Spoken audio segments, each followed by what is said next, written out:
Welcome to my YouTube automotive channel. In today's video I'm sitting in a 2024 Chrysler Pacifica and I will show you how to enable or disable automatic collision warning and forward collision warning. This video should apply to Chrysler Pacificas made from 2017 all the way up to 2026. Now I know there was a facelift in 2021, so I cannot say 100% this will apply to the older models.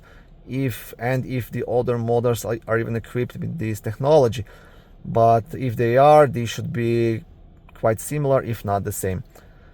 Also, if this video was helpful, please consider supporting the channel by liking the videos, subscribing to the channel, or becoming a channel member. Now here on the main dashboard screen you want to tap onto the vehicle, and then you want to go to safety and driving assistance.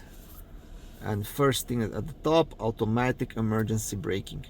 You want to select that, and here you see you have forward collision warning. Now right now it's set to the warning and active braking, so that means if you tap onto this information, provides a warning in case of potential forward collision or applies brake and a warning. This is up to you. You can turn it off, you can have just the warning in case there is a situation close to a collision, or you can have everything on and then the vehicle will brake by itself in case you are close to a collision. Now forward collision sensitivity, this is also something you can play with, near, mid or far, how sensitive the sensor will be. And pedestrian emergency braking, this is especially important. If you don't see a pedestrian and it's in front of your vehicle, the vehicle will automatically brake. You can also set it to warning plus active braking, or you can turn it off. So this is where you do it. This is quite nice on these vehicles. This is important safety feature for yourself, your family, your passengers, and for pedestrians as well.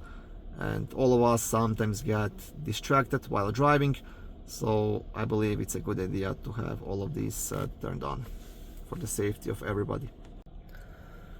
Thank you for watching this video. I hope it was helpful and educational. If it was, please like it and consider subscribing to my YouTube automotive channel. On my channel there is lots of how-to videos, do-it-yourself videos, car reviews, product reviews, and other similar automotive topics.